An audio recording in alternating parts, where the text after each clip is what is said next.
Hello guys, welcome to another episode of Men Talk Health Podcast. Today we've got Marina joining us. She's going to talk all things mental health and also talk about her book as well. Definitely, that's why I always hate the introduction. Yeah, I know. So and do I. on my podcast, I'm like, okay, who are you? Yeah. And I ask that question because, like, who are you? Yeah. You know a name, but you don't know the person. But who are you as a person? Yeah, like, what is your soul? No, that's it. I What just you're all feel, about, yeah. it feels really cringy, doesn't it? Yeah, I know, yeah. So, I mean, You see so many other people doing podcasts, and they just seem all so professional. And just like, Yeah. I want to do it like you. but it's been I don't- edited so many times. I mean, the last one took us about 10 minutes just to get out 2 minutes of words, didn't it? Yeah, literally, we are the worst because we're men, and we just got. You're not the worst. You're amazing. Let's change that belief. Yeah, well, hopefully. But it's just corny, isn't it? Because it feels like being sold to a little bit. So Yeah, the yeah. intro, it's like selling, isn't it? And Yeah, you get yeah. it, and you're like, oh, hey, where's the Hi, sales guys. pitch? Yeah. And you want to turn it off almost. So I feel your pain. I'm the same. Cool. So let's talk about your bit about yourself, bit about your book and why you decided to write a book, and also about the mental health side of things as well. Yeah, I suppose I decided to write the book. It was coming up to my 40th. I kind of knew that I wouldn't really, it's really random, but I wouldn't probably get any gifts or anything on my birthday, right? So I was like, okay, this is a good lesson for me. Do I need anything? Do I want anything? And it was like, really no. I've had quite an amazing life. And I just wanted my work to be out in the world, and I wanted it to be accessible to everyone. It's a bit like, I don't know, it would be a sin. Yeah. And I'm not particularly religious, but for it not to be out, right? Yeah. Because of the knowledge and the stuff that I've learned from my dad nearly dying when I think I was 10. Yeah. And that experience really shaped me to be who I am today. I'm very close to my dad. I've always been close to him, but my dad, an amazing man, works 7 days a week, was a painting decorator, worked so hard for this image society pushed on him, which is success, which is to pay off your house and of course. all the rest of it. And he drove himself into the ground, and he got diagnosed with a pituitary gland tumour, which is, controls all your hormones, and it's up here. Yeah. And it was like the size of a golf ball. And he went to the doctors, and the doctors were saying, there's nothing wrong with you, there's nothing wrong with you. And he was in so much physical pain. Like, he wanted to kill himself. Yeah, that's crazy, isn't it? And he was misdiagnosed. And I just think there's so many amazing men out there that are in situations which they can't, they can't get help necessarily. And it is simple, and there is exercises and things that you can do. And my book, I hope, helps many men because it's very simple. And I've done it on love and relationships, because men were coming to me as a coach, as a life coach, whatever you want to call it, around sex issues and relationship issues. So how would that play into mental health? Like, how would that, is it for a guy? How would that? I just think it plays into unconfidence, low self-esteem, but also not having a sounding board, right? And feeling like they've got no one to turn to or speak to around issues which are normal. Because it's everyday life. It's the way you live your life. But it's hard because society pushes an image onto men. Whether that's through different things. Got to be a certain way, You've got to look a certain way. You've got to have this. If you don't have this, you can't date. If you're not this, then you're unsuccessful. And then there's things like porn pushed on men, which is around performance. And so men feel like they have to perform in every area of their life. Yeah. I think it doesn't help as well. Like, obviously, the new generation, like social media, and you see a lot of women say, "I want a man who's 6 foot this, that's earning 6 figures." And you're like, that's 1% of the male population, but there's every woman that wants that. And as a man, you go, I ain't gonna be 6 foot unless I've got a 6-figure income to pay to become 6 foot. And the most funny thing is, if we look at that, my ex-husband was 6 foot with a 6-figure income. Did that make me happy? And I say I laugh, and I'm just like, I think again it's society's image of what success is and what connection is. And think people are so shallow nowadays as well. It's like very shallow to, like you say, it's all about the money. It's all about the designer labels. It's all about, you know, that image that they set. Yeah, social media. And even my son, he's like, you know, he's 11, and all of a sudden it's like, you know, he's all these brands he's coming out with. I'm like, well, where's that come from, Harrison? It's like, well, see it on TikTok or see it on Instagram or whatever. And it's like, you know, it feels like you've got to have that or you're an outcast. It's interesting because I grew up, and obviously my dad lost his business. Both my parents didn't work. I didn't even really know what designer brands was. No, same as me. That's how I grew up. And so, it's just bringing people back to connection, because I think social media and distraction's always been there. And I think from a positive psychology and a hypnosis element, you follow what lights you up and you unfollow what doesn't. And if that's unfollowing everyone, you do it. Yeah. And you get what you focus on. Yeah, 100%. So you can 100% shape your reality to be a positive one, even with new technology and things that are coming out, and teach children to do exactly the same. I think we've always had those, like you say, we've always had those distractions, whether it now be social media, it was then magazines, exactly. glamour magazines. But yeah, I think... It's just got worse, isn't it? I think it's the ease of access to it. Yeah, it's the ease of access to it, and it's probably highlighted more. And then, so I think from a male perspective, when I talk about dating and relationships, it's just being different, right? So again, it's a bit like sales, and it's getting in front of people and building real connections. You don't have to go out to a club and chat to a woman. Like I remember, like, it sounds really old, like back in my day when I was 18, 19, going out to a bar or a club and actually having to pluck up the courage. Like I saw a podcast recently, and a guy said a lot of women, not all women, but a lot of women post pictures of themselves on Instagram and without pictures, potentially without boyfriends, without partners, showing they're available, they're single. Whereas the only time a woman hears a man being available is when he trundles up to her at a bar and literally shows his vulnerability by going, I'm single, do you want a drink? And I think that's kind of lost now. That is lost. You don't have to have that bit of guts to go, right, I'm going to go and talk to that bird up at the bar, because you can just slide into the DMs, and if she ignores you, go, well, sack that one off then. But I think this is what I talk about around chivalry in my book, and it's just men having that respect for women again, and just coming back for the love for women as well. Yeah. And just being a gentleman, like opening the door, like, you know, do you want help with your bags? And if you made that your intention in your day, just step into being loving to women, but not on like, I'm going to be, but just in a genuine, but you know what? Do you think the emergence of these, I think activist feminists in the world that's, you can't hold a door open. I'm a strong, independent woman. Why do I need a man to hold a door? It's like, but if you don't, then you're a rude misogynist. But if you do, then you're like, you can't win as a man. Like, I know men can never win anyway. We're always going to be wrong. But no, I think it's wrong, and I think that is sad, and I think that it takes courage to be like, no, I'm going to stick with my traditional values. I am going to, if a woman doesn't like it, well, then that's something wrong with her. As in, it's not to make anybody wrong, but if I'm genuinely being kind and respectful, and it's coming from a genuine place because, do you know what? I'm creating my reality and it makes me feel good, you know, like to help the old woman across the street with her bags, or even just to open the door for a lady, right?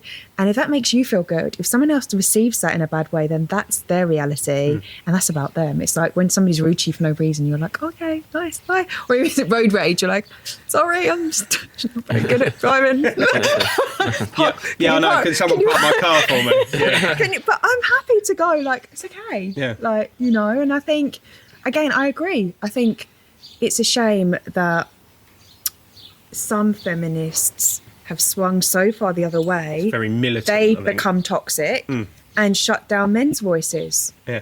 And that's really sad. But I think it takes fierce courage for a man to go, no, I'm going to stick with my values. I'm going to be different. in my own way, because it's different. There's not many men out there that are being gentlemanly, that are not. Chivalry is a weird thing to see nowadays. It's weird. It really is. Like, I think, like, I'm not saying like I'm a knight in shining armour, but I'm a guy that if anyone, but if a woman's struggling or whatever, I'll ask for help. Like, ask her if she needs help. Like, I think it's just a normal, decent, human thing to do. And I've always been brought up like, I've got 3 daughters, so I'm one of those guys that you treat someone the way you'd want someone to treat your daughters. Yeah, like, exactly. I think that's the most important. That's the most important. Like, I met my partner, like, talking about meeting people online. Or I met my partner. I met my wife on Tinder. Yeah. And at the time, like, I didn't think anything else of it, but now it's like people use these social medias just for hookups nowadays. And I've never been really like that. I wanted to meet someone. I was in the worst part of my life and probably wasn't the best for my wife, but I think I'd be dead without her. So I think it comes into where you kind of speak about like meaningful relationships, and actually, like, if you're with someone that actually truly cares and is like a sounding board, you kind of you're on a winning battle at least. Oh, it's so beautiful, and it's so amazing that you see and honour her for being a part of your strength and having that relationship and that supportive relationship in your life. It means the world to you. Yeah, I think you need a strong woman in your life. So say, me and Matt are quite similar in personalities, and kind of our journeys have been kind of addiction based. And I think with our strong women in our life, I think we'd have taken. So I've been my wife since I was 13. So. Wow. Yeah, so I'm like 36 now. So you get less for murder. Yeah, but she's been my rock, to be fair. So I'll do that. But it's beautiful that you both appreciate that, and I talk a lot about this in my book, and it's around appreciating, because I mean, I was with someone for 13 years. I've gone through a divorce, and I don't wish that upon anyone. It's really difficult. It's really tough, and lots of people come to me when they're going through transitional stages. And I say in my book, I'm pro-divorce and I'm pro-marriage, because there is a place for it all. There's no right or wrong with anything. But it's around to go deeper in your relationship. A lot of people think it's around, having fun is around hookups and things like that. And that's not making that wrong. But at the same time, you can go deeper with the same person and deepen that relationship. Yeah. And it's like appreciation. You both really appreciate your partners. And I think that's number one, like having that. But then I've got exercises in my book. I'd love for you to read some of them and, do some of them. So there's exercises like what you can do with your partner. So it's like, we talk about daily gratitude, and like, I think what causes a lot of separations is people go off on their own journeys. Yeah, of course. And it's necessarily like, that's a good thing, yes, but always having that time to reconnect with your partner. Not leaving the other person behind. Yeah, but also going, okay, I'm doing my gratitude journal, whatever you're doing in the morning, but what about, sitting with a cup of tea with your partner and just staring into each other's eyes for only 5 minutes and just not saying a word? I couldn't do that. I couldn't do Try that. it. I'd end up saying something really stupid or just trying to wind her up. But isn't it? But you'll be surprised. You blinked. You blinked. You're out. Oh my God, you'll be surprised how much intimacy you build just from doing that. Yeah. There's so many different ways you can build. If I started in front of my wife for 5 minutes, eye to eye, she'd say, right, list of jobs, you've got this to do, you should get to the third one, and I'll be turning away, walking back out. But you've just got to play a game with it and go, shh, make it a bit sexy. But taking the binge out ain't sexy. Yeah. No, but you just got to be like, okay, right, because it's uncomfortable. But I think when you put yourself in uncomfortable situations and get used to it, it's another way you can deepen your intimacy. Yeah, I heard another one. You could have with your partner kiss for 10 seconds or something every day, Well, I love that. We do that. So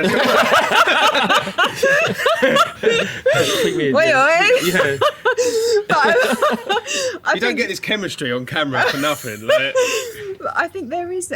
Look, listen. I think oxytocin. We release oxytocin in our body when we touch, and all these things. And I think, again, in relationships, you have ups and downs, but it's building rituals with your partner, like staring into their eyes, or remembering what they like. other than peace and quiet to be left alone. Well, because obviously I think another really reason why people break up is because of things like sex. Yeah, so I think it's quite that's a massive I think it's massive. I think sex is important, but not. If you get what I mean? Like, I think some people angle like, well, it's the be all and end all of a relationship. If you're not having sex, then what's the point of a relationship? So, yeah, obviously it's important because it's that part of intimacy in a relationship, but to an extent. Personally, I don't know if you agree, but what do I agree? I find it quite important, to be fair. Calm down, though. It depends on how you define what it is, because that's your energy, that's your life force, right? Yeah. So again, it's everything that you do. So it's how you wanna, that might be giving your partner a massage, or it might be, going into it in different angles, because I think a lot of men are like, oh, I'm not having sex, there's an issue here and there's a problem. And then they make it into an issue and a problem rather than going, okay, like, what does she like? Does she like her neck being kissed? Or is there a different way I can approach this? Yeah. There is other ways that you can approach it rather than feeling rejected and wounded. I think if you feel rejected and wounded, it will result in a downward spiral and there will create more distance. Yeah. Yeah, I think for a man, like, if something goes wrong, we usually blame ourselves and then try and find the most easiest basic kind of solution. And sometimes, especially with sex in a relationship, it's not just a cut and dry, this is why. I think from my experience, when we've got lots of things, like obviously certain times of the month, then how they feel in their body, how the way they look, especially after like childbirth and stuff like that. Yeah, it's massive. Women are self-conscious and they don't even like looking at themselves in the mirror sometimes. So having their partner look at them as well, you can see why it would be something that they don't want to do. It's really interesting because I believe that when the passion goes in a relationship, it's because you've lost the passion within yourself.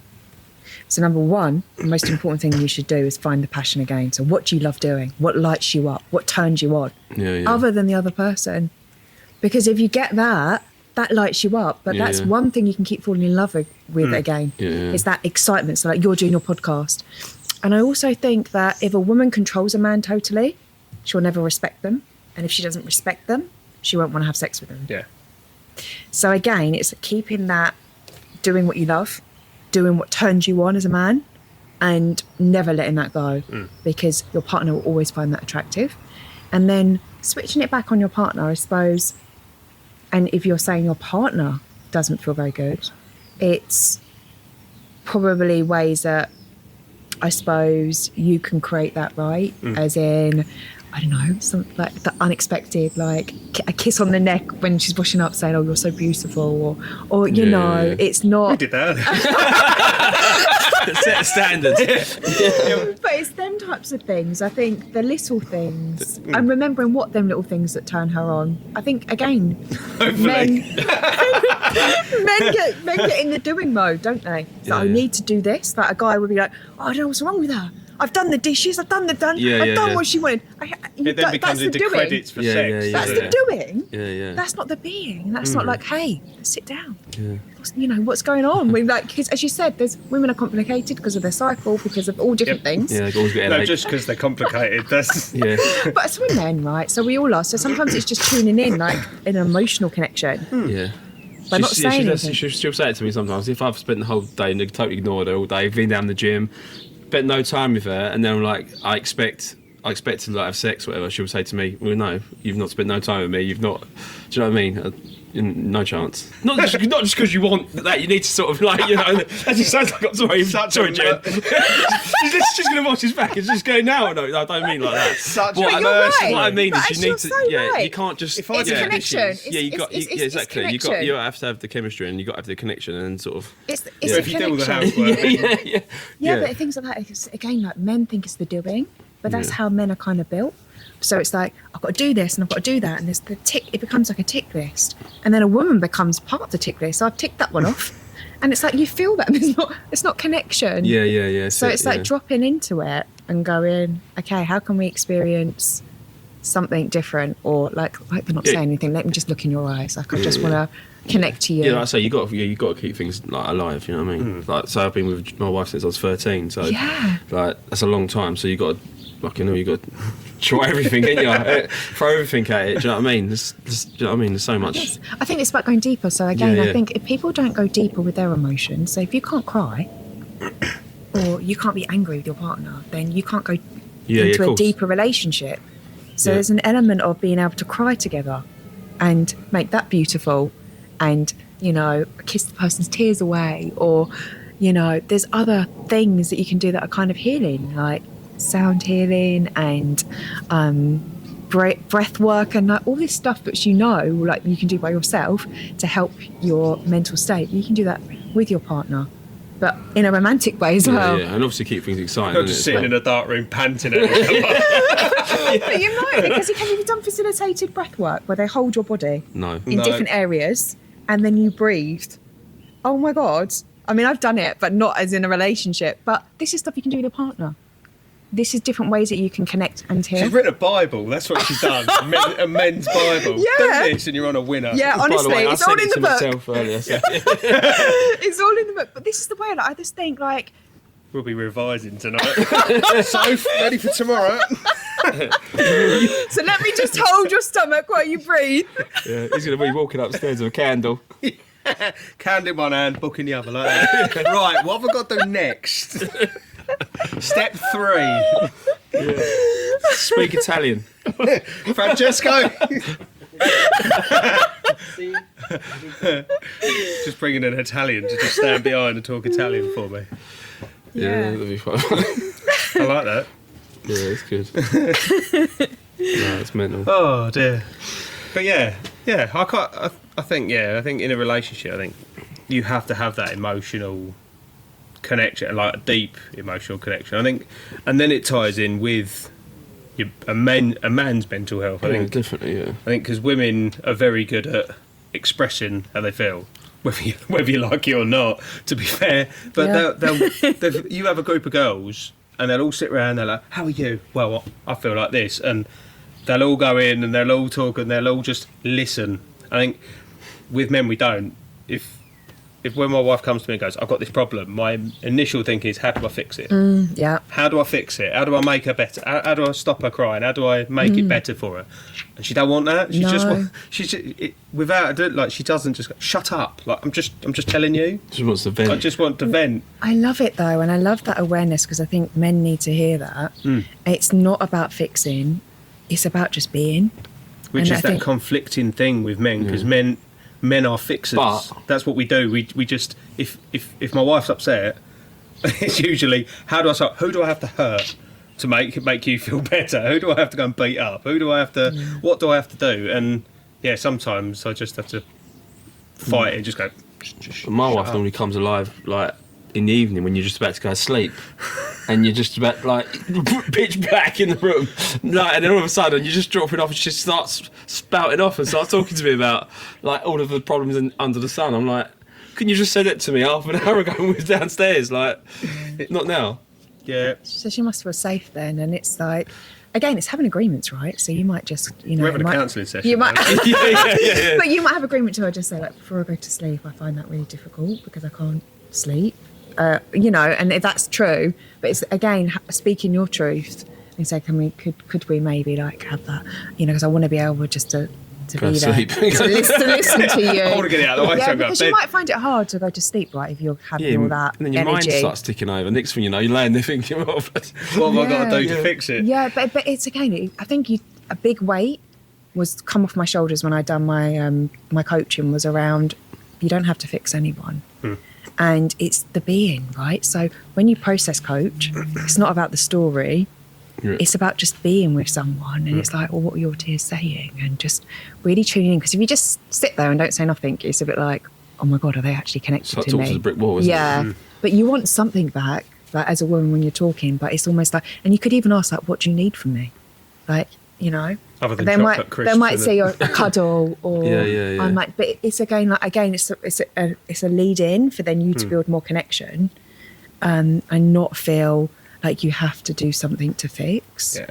It's so beautiful when you can just be, someone can just sit there and be with your emotions and contain it and just without running, being scared, being intimidated. Because crying really is like laughing. You can move through emotions quite quick. Yeah, of course. Yeah. When they're witnessed.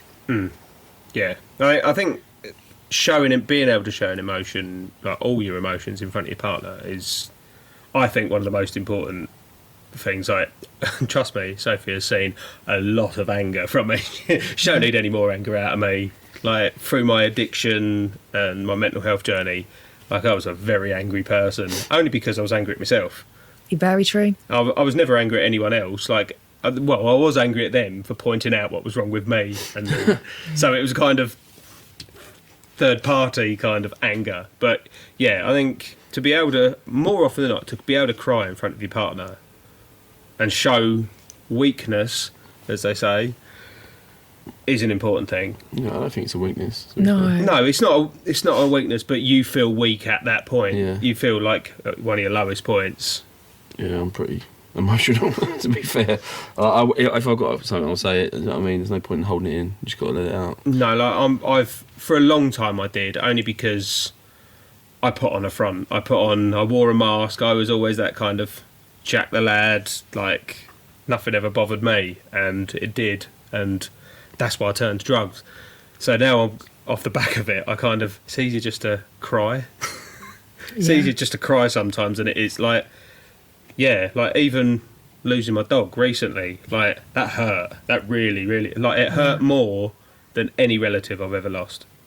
Losing my dog was the worst, and I cried I still do every day. Cry, and yeah, but to be able to show like my wife in front of my wife, but also my kids. I think my kids to be able to see my emotion is an important thing. It's probably more important than my partner seeing it. So powerful. Yeah. So powerful. I think, especially my youngest daughter, because her and my dog were like that. Like, they were best mates. And, yeah, for her to then see how upset I was about it, I think hopefully she sees me more than just dad. She actually sees someone with a bit of an emotion in him. Yeah, and it helps her, like, to connect with you and connect with her feelings. Yeah. And make it normal, make it okay to have feelings. I think a lot of the things stem from, like, there was always something that stems from, like, obviously, you were saying about your dad. Yeah. Yeah, I lost my dad when I was 11 of cancer. And and then just recently, my actual stepdad died of cancer as well, and he was both of them young. So, like, my stepdad, he was in my life for like 20 odd years, and my dad till I was 11. Actually more than 20 years, 25 years, and my dad till I was 11.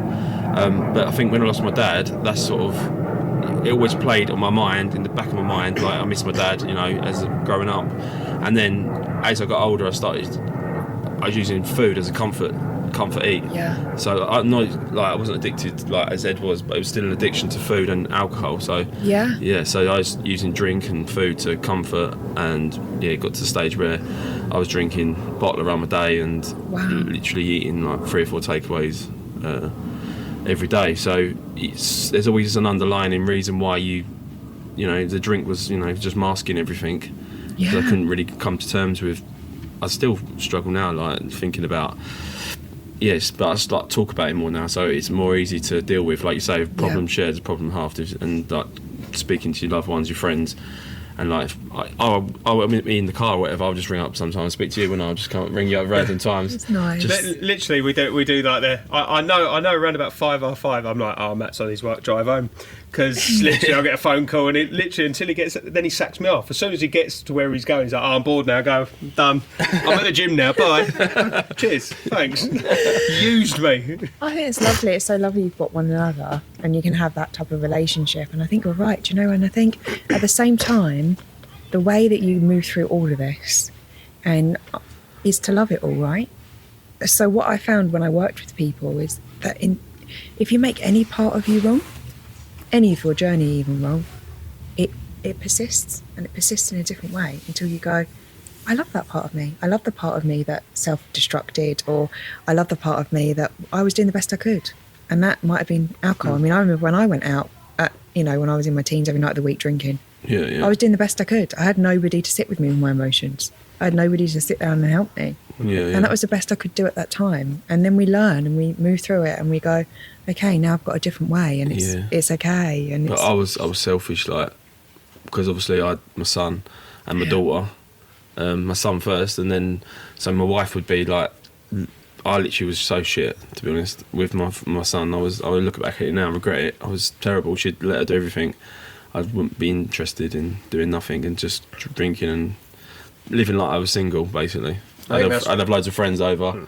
I think that's what's made us into, I wouldn't say I'm dad of the year, but good dads now, because we know where we fucked up. Yeah. So we kind of, I would make arguments with Sophie just so then I could storm out the house, so I could go and see my dealer, get drugs, and then just go and park up somewhere and use gear on my own. Yeah. Like, I was an arsehole, and I was an arsehole for a very long time.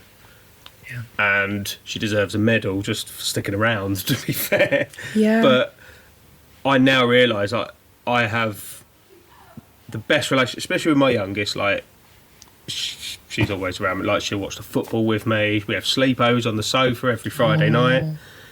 And yeah, I know what I did wrong. So you kind of go, okay, well, I can't change I can't go back and change it. No, nothing's best what you can now. Yeah, so I've got. Yeah, and also it's loving that, right? So it's going like being proud of it. It's almost like, I don't know. You can look at it in two ways, and it's almost like, again, you're doing the best that you could do, and at that time, for whatever reason, you chose that path and you needed that, and it's loving that now because now you can help others. Now you've got that knowledge. Now you've got that experience. Yeah. And there's no shame in it. I think that it's part of something you needed to do at that time. Yeah, I think everyone, like, you wouldn't be the person you are today without the mistakes you've made along the road. Like, we've all made mistakes, but it's being able to admit those mistakes and go, right, how do I change it? How did you make the transformation? How did you make the transformation from going out and, sitting by the road and asking someone for drugs to then not doing that anymore? I had lots of different steps that all kind of culminated at different times. Like, I think it didn't help that I had a very big mental health battle going on at the same time as an addiction. That's not the best chemistry, put it that way. Yeah. But the reason I talk so highly about my dog is because she stopped me taking my own life. Like, to the extent I had a big pile of pills and a bottle of whiskey, and I was going to take it, and she was only a puppy at the time, but she must have sensed something, because she never used to jump up on anything at the time. She used to, but by the end, she was psycho, but she never jumped up at anything, and she jumped up, stood on the table, and literally smashed the bottle off the table, and it smashed everywhere. And I look back then and go, I'd be dead. That time, I'd be dead without my dog. And then I went to the Priory in Chelmsford. I went into rehab. I got chucked out of there for using. And that was another step that I think the best thing for me was getting chucked out of rehab. And then whilst I was in that period, Sophie came along. Like, and when I first met her, obviously I didn't tell her, oh yeah, by the way, I've been chucked out of rehab, I'm going for a mental health breakdown and I'm a cocaine addict. Kind of left that out of the wayside and went on full charm offensive and cooking her dinner and buying her flowers, being the perfect gentleman. And then about 6 months in, she realises, what the hell have I got myself into? Trapped. Literally 6 months in, she went travelling with her friend that had already been booked, and she found out she was pregnant. Oh, wow. With my youngest. And and then it got to the point where I had dealers threatening to petrol bomb my house, and I had a lot of people saying, it's a threat, they're never going to do it. And I'm like, I've been out with these dealers, I've seen them throw acid in people's faces, I've seen them do nasty stuff. They will follow through with their threats. So I have amazing parents that literally went, you're moving away, we will help you move away, and you will move to another place where you're distancing yourself from everyone. And the moment I moved there, moment I moved here to Billericay, I've been clean ever since. And that's what be 5 years that's amazing. next week. And I think people say, like, what made you stop? And I was like, it's not just one thing. It's a bit like, I still have no idea what made me start. People have asked me, what triggered you start? Don't know. And I couldn't tell you. I just floated into the wrong crowd. And the people you surround yourself with. It's massive. Even the fact that you got away from them, right? Yeah. It's like the company you keep. Don't forget that's going into your subconscious mind. Yeah, and that's the thing. Like, moving away, making new connections. Like, I've got friends. Like, me and Matt have known each other since January. Yeah, we've only known each other 7 months. Okay, so how did you meet? At the gym. Yeah, we met at the gym. We would literally chat. Someone introduced us, said, "Oh, you want to talk to Ed because he runs the It's Okay campaign. You've been through your journey. Maybe you can do something." And we were chatting a few times, and we went, "What we do?" Like, we got to know each other. Football match, and we were like, "Oh, why don't we have a football match?" And literally last month, we did a charity football match, and we'd only planned it 3 months. Yeah. And got quite a good celeb turnout. And we got raised quite a few £1,000s for it, and we went, right, podcast next, and I think it's not the amount of time you've known someone that you can, like, we've known each other 7 months, and we confide in each other more than I've got friends I've known 10, 15 years that I wouldn't tell Matt stuff, and I phone him up. I love that. Yeah, it's a thing you just know, don't you, when you sort of get a connection when you know, you know. Yeah. I think it's nice because, again, there's shame in that for men and for lots of people. And I think you're right. I think that when you vibrate energetically at a different level, you do leave people behind. And that's okay because you need to self-care.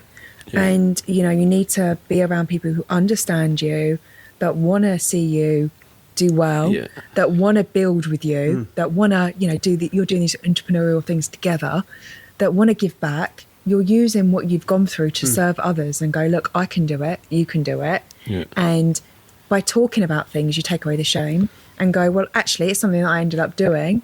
It's something I did. I got myself into some trouble. I got myself out of it. And it's interesting as well around the rehab and how it didn't work for you. The rehab and the 12-step AA program or CA program for Cocaine's Anonymous, didn't work for me. I just couldn't do it. But I think there's 2 prongs to it. I wasn't one that could stick with it, or the rehab.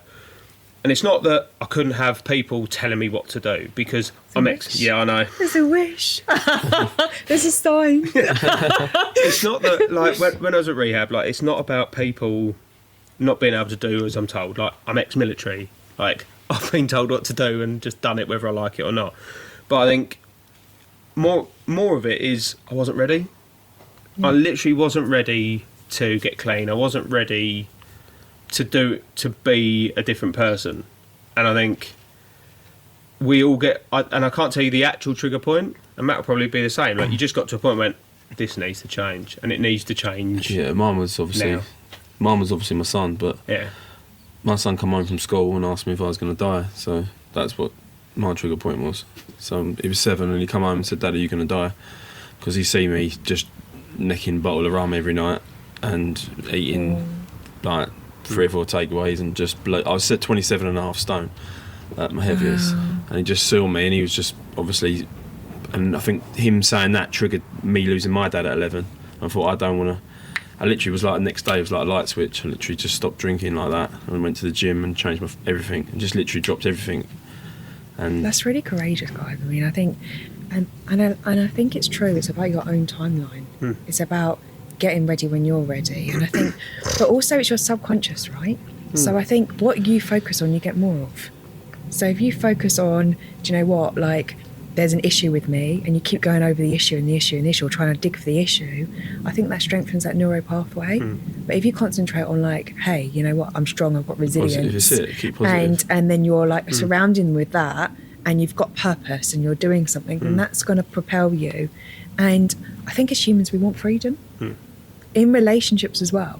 So I think relationships fail because you don't give one another freedom, and you have to. You have to go, do you know what? I'm with you today, but you're free not to choose me. And the fact of the matter is, if you do that, that person will choose you. But if your relationship, comes from fear of going, they're going to leave me. They're going to leave. Yeah. And if you end up being in that fear mode, you will make them leave you. And that's for men and women to hear. because the person has got to be free. And going to rehab, you probably didn't feel free. You probably didn't feel like you were making the choices. It was on your timeline, all these things. And of course you're going to find women attractive and, all the rest of it. And again, that's normal. That's your sexual energy is your creativity. And without that creativity, you don't create. And the difference, they say, have you read Think and Grow Rich? And they basically say most men don't become really successful until they're 40 because they channel that energy into their work. So it's a positive, all the greats had attractive women around them. They didn't sleep with them. They channeled it into their work. And I talk about this in my book. And it's around having your partner and having these conversations and being open around it and choosing your partner, but then it all being okay because it's a part of life. And again, anything you can't talk about or you oppress, you create the opposite to happen. Yeah. So humans want to be free. Is your book actually out now? Is it? It'll be out in the next few weeks. I'm self-publishing. So is it going to be available? Where's on Amazon? On Amazon, yeah. On Amazon, and I think this is really important for men and women to hear because I think this is another reason why relationships break down. So what was your thinking behind? Like, did you bring it out as a self-help book for just men, or couples, or was it kind of, I don't know, some little thing for women to go, actually, this is what he likes. Like, it's really weird, actually, because the reason I was speaking to, I actually got someone to help me with it, right? So a copywriter. Yeah. Because at the time I couldn't really sit down and just write. And she's like, who's coming to you? And it was men, right? They were like, as a coach, men were coming to me around issues. Then I saw they're not getting the wrong information. No one's actually giving men a real perspective from a woman. So then I've just done question and answers, but I've gone through everything, like loving yourself. But it is aimed at men because it's got a tone of voice for a man. It's funny. People will laugh. I talk about my experience for a woman and what I've learned, but women have read it and they've been laughing and they've connected to it. So it is for everyone. But the reason why I've done it is I've done it so simple, because for me, when I'd read, the books that I love are books that I can pick up and put down. Yeah. So there's a question and then there's an answer. So I can go, right, I'm a bit confused around sex. Oh, I want to know the question. I want to know the answer. Or I'm having a relationship issue. Or I'm going for a divorce. So I've literally covered everything. Yeah. But it's only because it's authentic. It's like, this is my knowledge. This is what I've learned. This is my relationship formula. This is what happens if you're going for a relationship breakup. Like, I've covered a little bit of everything. But the reason, I've tried to really make it fun. And I think really there's a gap in the market when it comes to men. And we're quite simple beings, really, aren't we? Yeah, but nurturing wise, we're the most simple, complex beings ever. I think humans are human. Do you know what? To be fair, I don't think there's that much difference between men and women. I know hormonally there is, but I think most humans just want connection. Yeah. And they want to be seen, they want to be heard, they want to be loved. Yeah, of course. Yeah. The style I've done this is so people can pick it up and put it down. But then I've come up with my own theories, right? So it's okay to have a fantasy. That's fucking okay. And to be present. Like, I'm not making things wrong, because sometimes you need a fantasy. If I didn't have a fantasy at points in my life, or a vision, whatever you want to call it, and both, I wouldn't have got through. But people make that wrong. Yeah. So they go, no. They're like, no. Or in any stage of their life. Now you're in a relationship, you can't find someone else attractive. Oh, okay, that's going to be really difficult for you in your life, because you're not going to be very, very successful scientifically. It's not normal. Yeah, of course. And you're probably then going to cheat, and there's other issues that are going to happen, right? So it's not making that wrong, and it's not making anything wrong. So I've got quite a few of my theories that I've learned, because I think a lot of the self-help stuff's around being present. Yeah, great, but you do need a vision as well. And then I've got other theories, like the way you make love is the way you live your life. And they're all my theories and stuff, but it's actually what I've learned through my own experience, and I give my perspective to help guys. Like, hey, get off the to-do list. A woman doesn't want that. She will feel done to in the bedroom. That's not making love. That's fucking. And you end up, and that's how you're doing your life. right? Just ticking her off the box. Yeah. Done. I can go back downstairs now. But it's almost like a Football's vibe. on in 10. Yeah. But it's like, Like, I'll be up at half time and take that sheet off and then back down. Can I book in 15 minutes at around 15 8:45? Yeah. That'd do. but it almost becomes a bit. It can become like that, right? I think in society, people become more and more like robots. And if we're disconnected to our emotions and we're seen as that being wrong, then it does become like that. And then men are like, "What's next?" Because they're not connected to themselves. Yeah. So it all starts with you, really. Yeah, it's our fault. It's our fault, yeah. Huh? No, but fault. it's women as well. It's connected to. If you can't connect to you, well then, you don't feel like you're enough. No man's going to be enough. Yeah, no, definitely. No watch is going to be enough. No car's going to be enough. It's all a reflection of us. Like, love and relationships is really love for us. Do you want to give your Instagram out as well, so people can, because if your book's not out yet, obviously you can Yes, it's Marina Lazaris. Yeah. We'll obviously share it on share it our underneath, stories. but obviously if anyone wants to follow and whatnot. Put it down the corner. Thank you. Yeah, down here somewhere. Down there. Yeah. But yeah, it's been lovely speaking to you. Yeah, it's been a pleasure. Yeah. It's been honest having you on the show. Thank It's you. been good. Appreciate it. It's been brilliant, and then we'll look forward to your book. We've got it, so Yeah. Well, he sent me a copy now. yeah, So. so we've got it. We've got the Bible early, but I love it that you're calling it the Bible. That was one of the things I wanted to call it, like a Bible. yeah, Like, I but- think 'cause there's that's some the way I've done copyright. it. There's some copyright on that. Calling it the But Bible. the only problem was with that is it's the religious connotation. And I was thinking, well, I believe all religions have truth. And I don't believe necessarily. Whereas in yours one is the full religion. truth. Mine Yeah. is my fucking truth, my truth. But I want people to find their own truth. Yeah. It's not they're the guru. Look, you know yourself 110%. Nobody else does. You can go to anyone, Yeah. but the fact of the matter is, you know yourself 100%, and it's whatever beliefs you want to take on to create your reality, and you create it every single day. However you want to create it, you're in control. No, definitely. It's your life, you got to live it. Lead it yourself, innit? Yeah. You know it. That's it, mate. But it's been a pleasure having you on. No, it's been thank great. you so much. Thank you. Thank you. Thank you.